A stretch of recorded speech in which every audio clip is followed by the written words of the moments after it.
এই যে দাদা শোনেন শোনেন শোনেন,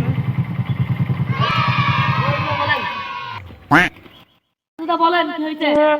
বলছি সোনালীদের বাড়ি কোনটা বলতে পারেন? কেন শুনে তোমার কি হয়? তোমাকে বলবো।